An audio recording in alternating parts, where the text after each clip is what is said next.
नाज़रीन तव्हांखे ॿुधाईंदा हलूं त जोही में सनान कुरैशी की गिरफ़्तारी ख़िलाफ़ जिस्कम एसयूपी सियासी समाजी अॻवाननि कारकुननि जो हारून पंवर जुमन सिंधी खलील आरिफ सूमरो अमीन विगियो गुलाम कादिर लगारी जी अॻवाणीअ में हथनि में बैनर ऐं प्ले कार्ड खणी जिस्कम चेयरमैन सनान कुरैशी की गिरफ़्तारी ख़िलाफ़ नेटण उस में जोही दादू रोड ते एहतजाजी मुज़ाहिरो कयो वियो।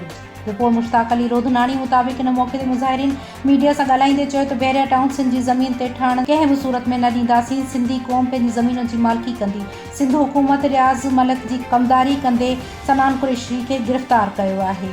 सिंध धरती जे इंच जे वारिस सिंधी क़ौम आहे। जिस्कम चेयरमैन तरफ़ां बहरिया टाउन जी आड़ में धरती धड़ियुनि खे बेघर करण ऐं सिंध जी ज़मीन जी मालिकी करण जे ॾोह में क़ौमी कारकुननि मथां दहशतगर्दी जा केस दाख़िल कया विया आहिनि। जिस्कम चेयरमैन सनान खे पंहिंजे घर मंझां खुंभे गुम कयो वियो आहे, जंहिंखे जल्द अज़ जल्द अदालत में पेश करे सनान खान कुरैशी खे फौरी आज़ादु करे दाख़िल कूड़ा केस ख़त्म कया वञनि। ॿी सूरत में एहतजाज जो दाइरो वसी कयो वेंदो।